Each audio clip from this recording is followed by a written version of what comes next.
Israel ने जनीन में अपनी फौजी कार्रवाई के आज तीसरे रोज मजीद 2 फलस्तीनी शहीद कर दिए।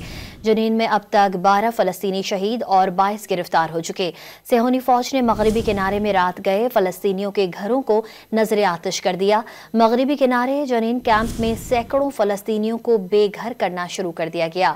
ड्रोन्स के साथ लाउड स्पीकर्स लगाकर फलस्तीनियों को कैंप खाली करने का हुक्म दिया जा रहा है।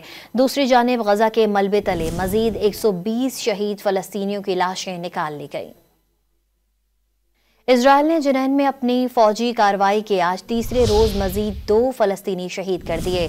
जनीन में अब तक 12 फलस्तीनी शहीद और 22 गिरफ्तार हो चुके। सेहूनी फौज ने मगरबी किनारे में रात गए फलस्तीनियों के घरों को नजर आतिश कर दिया। मगरबी किनारे जनीन कैंप में सैकड़ों फलस्तीनियों को बेघर करना शुरू कर दिया गया। ड्रोन्स के साथ लाउड स्पीकर्स लगाकर फलस्तीनियों को कैंप खाली करने का हुक्म दिया जा रहा है। दूसरी जानिब गजा के मलबे तले मजीद 120 शहीद फलस्तीनियों की लाशें निकाल ली गई।